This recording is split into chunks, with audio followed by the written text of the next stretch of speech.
jy wou saamlees, kan jy oopmaak op by 2 Samuel hoofstuk 11. 2 Samuel hoofstuk 11 en dan gaan ek so 2 keer terug na die Psalms toe ook gaan, maar jy kan dit by die huis gaan lees as jy wil. 2 Samuel hoofstuk 11. Nou Dawid, ons is besig met sy storie. God het 'n roeping vir hom gehad om koning te word. Toe word hy nou koning, lank gevat, maar uiteindelik het hy koning geword. En toe hy nou koning is en hy Jerusalem oorgeneem het, het hy groot staf gedoen vir die Here. Die ark, wat die simbool is van God se teenwoordigheid, was nie in Jerusalem nie.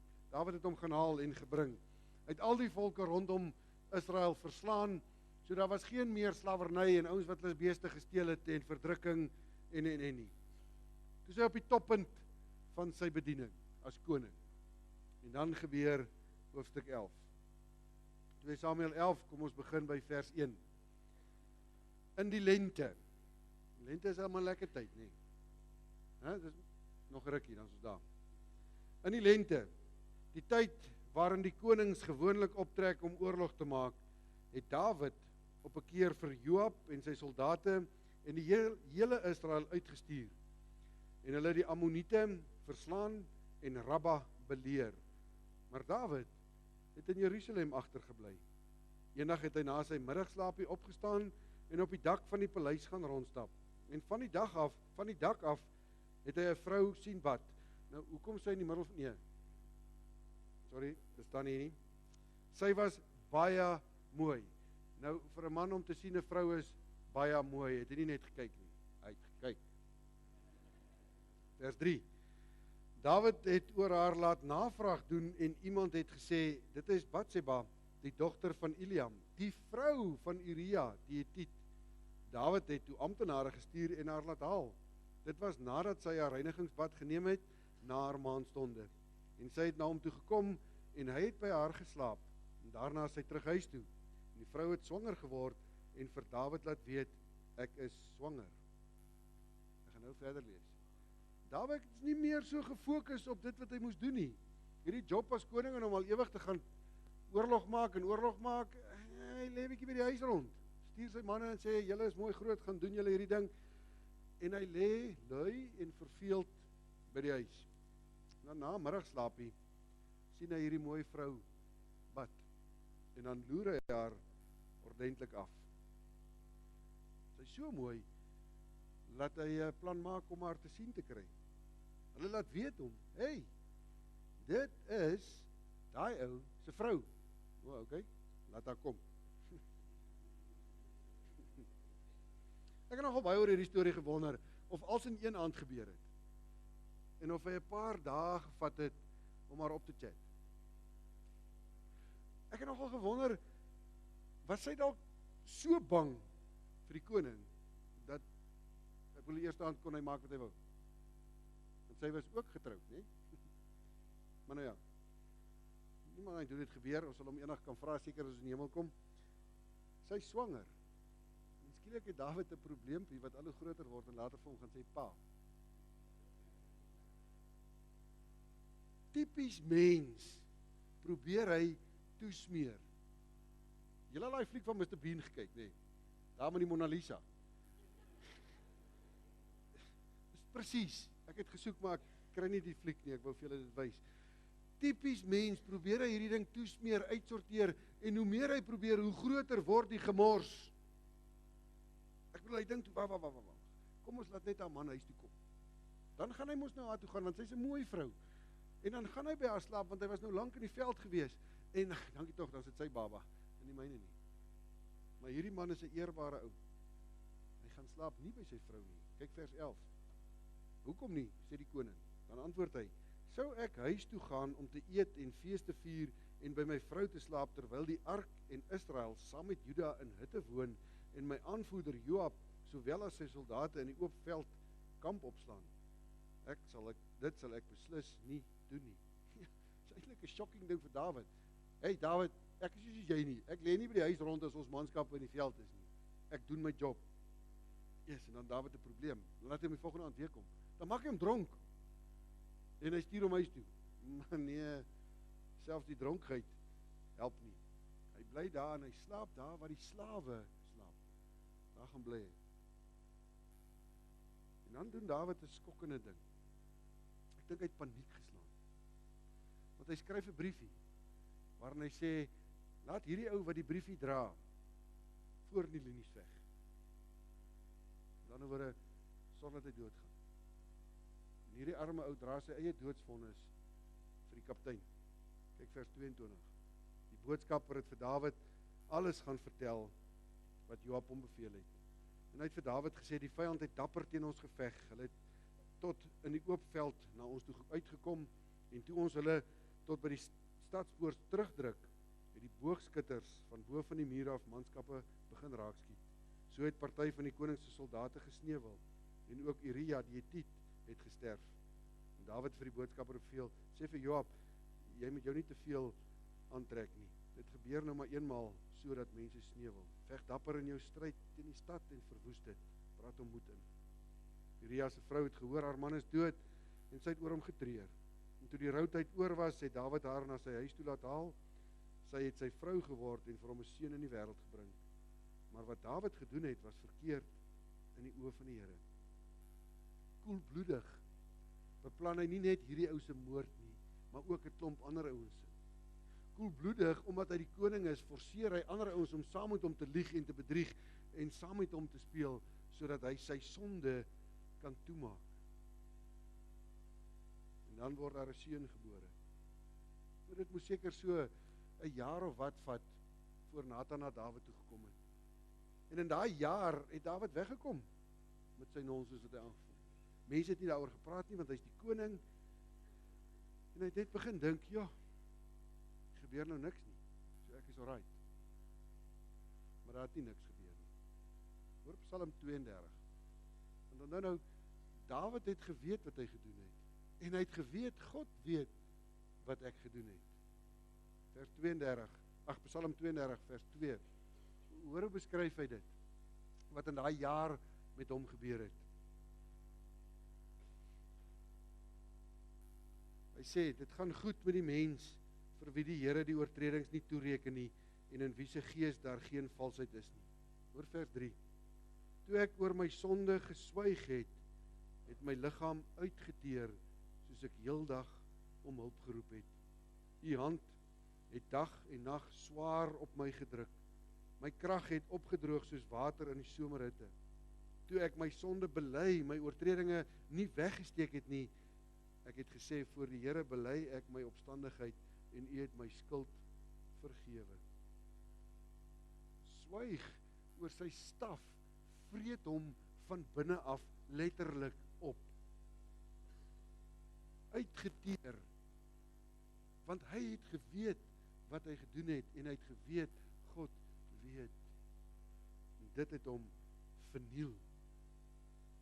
In 'n emosionele tronk vasgevang in homself. En dan stuur God vir Nathan. En Nathan kom red Dawid se lewe. Kyk vers 2 van hoofstuk 12, 2 Samuel 12 vers 2. Hy vertel vir hom die storie van die ryk ou en die arm ou met een lammetjie. Nou hoor hierdie emosie wat hierdie arm ouetjie het vir sy lammetjie. Die ryke het groot troppe kleinvee en beeste gehad, behalwe vir die een ou ooi lammetjie het die arme man niks besit nie. Hy het hierdie ooi lammetjie aan die lewe gehou en sy het saam met sy kinders groot geword. Sy het van sy krummeltjies geëet, uit sy beker uitgedrink en op sy skoot geslaap. Ja, sy was vir hom soos 'n eie dogter. Daar kom toe 'n besoeker by die ryk man gekom, en hy kon dit nie oor sy hart kry om van sy eie kleinvee en beeste te vat en vir die reisiger te slag nie. Toe vat hy die ooilam van die arme man en slag haar vir sy gas. Dawid word so kwaad oor hierdie storie. Wie durf so iets doen in sy koninkryk?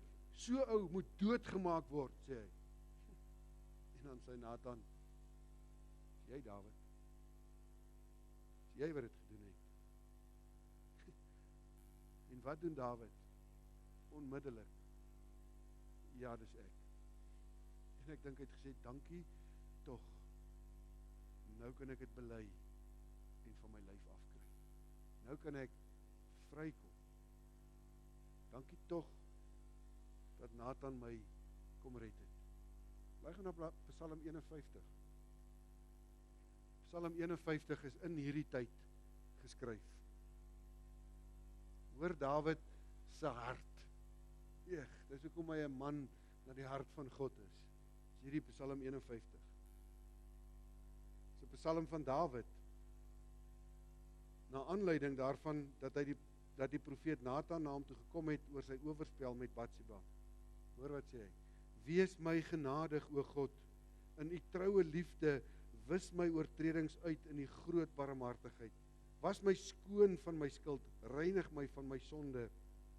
Ja, my oortredings ken ek en van my sonde bly ek altyd bewus.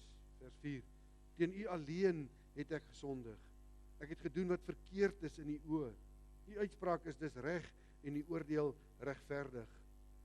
Ek was al skuldig toe ek gebore is, met sonde belaai toe my moeder swanger geword het. Maar u verwag opregtheid diep in 'n mens se hart. Laat ek dan diep in my binneste weet hoe u wil dat ek moet lewe. Neem tog my sonde weg dat ek rein kan wees. Was my dat ek witter as sneeu kan wees. Laat my weer blydskap en vreugde belewe. U het my verbrysel. Laat my weer jubel. Moet tog nie agslaan op my sondes nie. Wis al my skuld uit. Skep vir my 'n rein hart, o God. Vernuwe my gees en maak my standvastig. Moet my tog nie van u af wegdryf en die Heilige Gees van my wegneem nie. Laat my weer die blydskap ervaar van iemand wat deur u verlos is. Laat my u weer met toewyding dien. Dawid erken: Here, dankie dat u my gepoint het. Ek het gesondig. Ek was verkeerd. En julle moet die storie gaan lees verder, is so mooi. Die babatjie wat gebore is, het siek geword, want die Here het gesê hy gaan sterf. En terwyl die baba siek is en al hoe sieker word, het Dawid gerou, hierdie Psalm geskryf, as op sy kop gooi, sy kere geskeer en by die Here gepleit: red die kind se lewe, vergewe my. Maar God het gekies. En die kind dood is, toe staan Dawid op en hy was homself en hy trek skoonklere aan en hy leef hierdie vergifnis wat God vir hom gegee het. Mislukkings, baie keer staf wat ons aan onsself doen. Baie keer goed wat ons aanvang van stupid keuses. En dan na die tyd kom ons agter, nou het ek droog gemaak. En dan probeer ons regmaak en ons probeer herstel en ons probeer wegsteek, net om dit al hoe erger en erger en erger te maak en jou net meer en meer in die moeilikheid te drop. Maar mislukkings kan ook ander goed wees.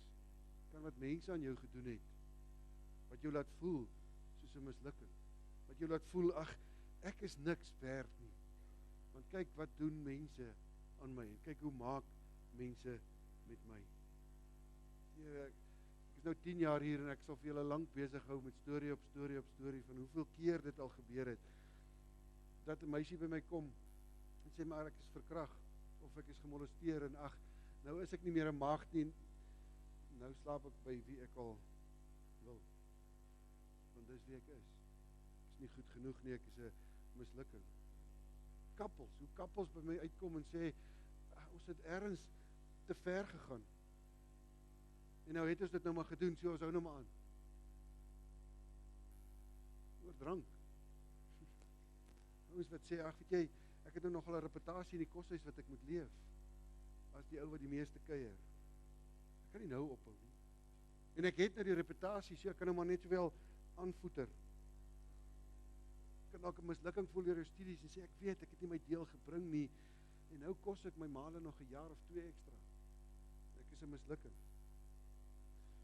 Die krisis met sulke mislukkings is, dit word later jou identiteit. Mense praat en sê, maar dis wie jy is. En ons ken die terme. Dis nou maar jou identiteit. Nou wat julle vanaand mooi moet hoor, is, moet asseblief nie jou hand nou opsteek nie, maar wie van julle het nou op pornografie gekyk, oorspel gepleeg, paar ouens vermoor en gelieg daaroor? Nie jou hand opsteek nie, nie nou nie. Dis wat Dawid gedoen het. Dis wat Dawid gedoen het. Ons mislukkingkies is klein teenoor wat hy gedoen het. En hoor, wat doen God met Dawid se mislukkings. Ons sal amper dink, die Here keer nou nie hierdie huwelik wat hy nou met Batsheba het nie, omdat dit nou so verkeerd begin het en omdat haar man is vermoor en die baba is dood, so die Here is nou half dikbek teenoor Batsheba, want sy is nou in die plek, in die pad en in die plek van sy roeping vir Dawid. Want ergens moet die Here 'n streep trek. Kyk vers 24 van hoofstuk 12, 2 Samuel. Hoor God se genade en sy liefde. Daarna het Dawid, bly maar eers gou terug, 2 Samuel 12 vers 24, ekskuus.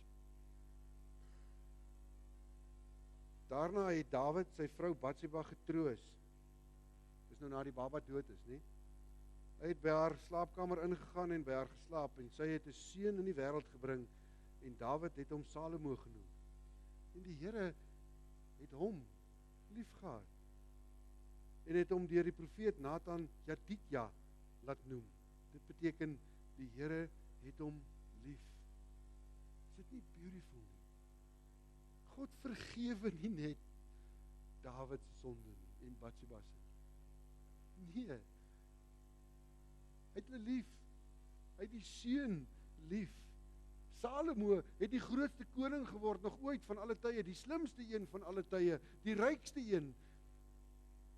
Want God het hom geseën. Al het hy uit sulke omstandighede uitgekom. Romeine 8 vers 28 sê, ons weet dat God alles ten goeie laat meewerk vir die wat hom liefhet en die wat volgens sy besluit geroep is. Hoor die hoop vanuit 'n storie van Dawid. Daai hoop is vir jou ook. Jy kan God vertrou met jou seer, met jou mislukking. God gaan dit nie net vergewe nie. Nee, hy's meer as dit. Hy gaan die good en die bad en die ugly in jou lewe vat en dit omdraai sodat jy die beste jy kan wees. Sodat jy die een kan wees wat hy bedoel het toe hy jou gemaak het, sodat jy die mens kan wees soos wat God sê jy is. Sleg is, ons steek weg soos Dawid, ons smeer toe. Miskien is dit tyd dat jy dit bely. Dat jy dit uitbring.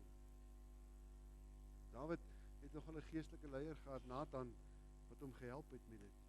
9 en 10 jaar wat ek nou al hier is en langer in die bediening is, die goed op seksuele vlak is so in ons diepste wese in, dat ons genuine sukkel om te glo God het my vergewe. Genuine sukkel om te glo, maar ek is nie gelyk aan hierdie goed wat ek gedoen het nie. God het vergewe. So wat daai goed aan betref, het mens regtig 'n getuie nodig. Iemand wat langs jou kom sit, hoor hoe jy bely, saam met jou bid. En môre, as die duiwel terugkom en sê, ag nonsens man, jy dit en dit en dit gedoen, jy is so, om dan te sê, nee duiwel, cheers. God het my vergewe. God het my herstel. Ek is sy kind. Ek is vry, skoon gewas. Dis klaar. So dalk is dit tyd in jou lewe om met iemand te gaan gesels. Dis hoekom ek en Sander hier is, dis hoekom ons selleiers is, dis hoekom ons sien, kies iemand wat jy kan vertrou en kry die seer uit jou hart uit. God wil jou vry maak daarvan. Die ander krisis wat ons het wat ons laat sukkel om hierdie mislukking te bely en uit te kry, is vrees. Vrees. Ken julle die storie van die hoenderhang? Jannie en sy sussie kuier by ouma op die plaas en hy skiet teiken met die wimbuks. Maar hy skiet amper daai hele pakkie leeg en hy kry nie een botteltjie van die mure afgeskiet nie. So hy's nie 'n goeie skut nie. En hier, toe hy nou lekker vet op is, toe stap ouma se spog hoenderhaan daar verby. En hy dink, wat se kans. Kwa, hoenderhaan mors dood.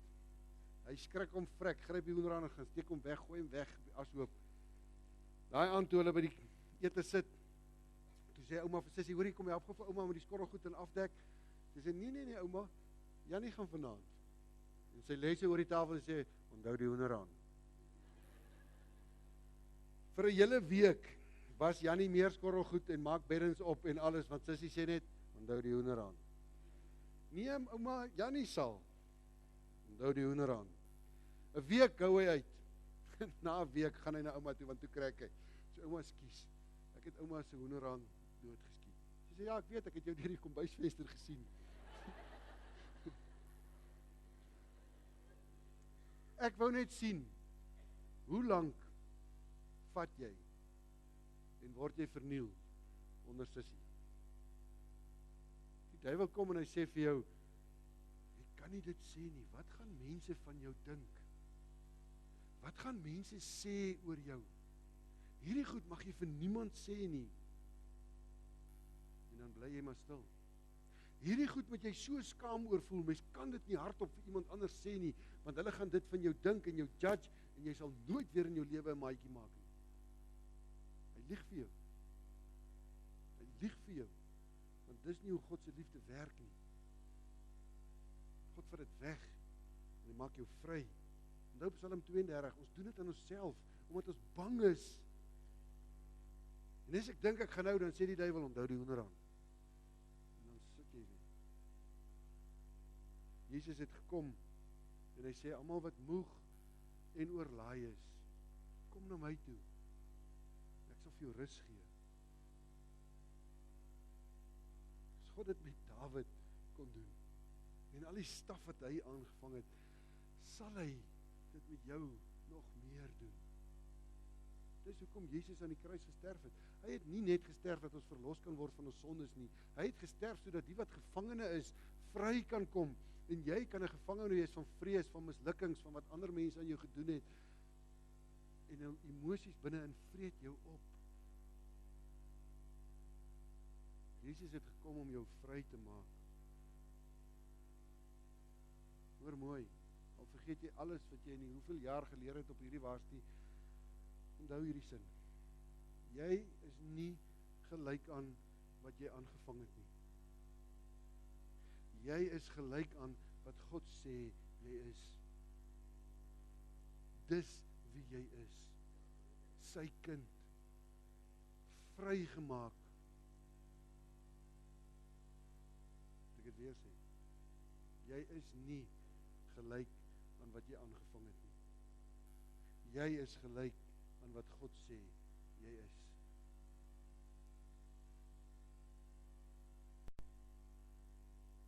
Enorme stuk hoop uit Dawid se storie uit. Mag jy dit hoor vanaand? Mag jy die guts kry? Al is dit hoe vrek seer. Mag jy die guts kry om met iemand te gaan praat en vry te kom. Mag jy die guts kry om te hoor dat God vir jou sê, jy's nie 'n mislukking nie. Al het jy wat aangevang. Hy wil dit omdraai, sodat jy meer en meer word wie hy sê jy is. Mag jy dit hoor vanaand. God is vir jou lief. Amen. Sit net daar by jouself voor God en hoor dat hy vir jou lief is. Ons vat 'n paar oomblikke stil gebed.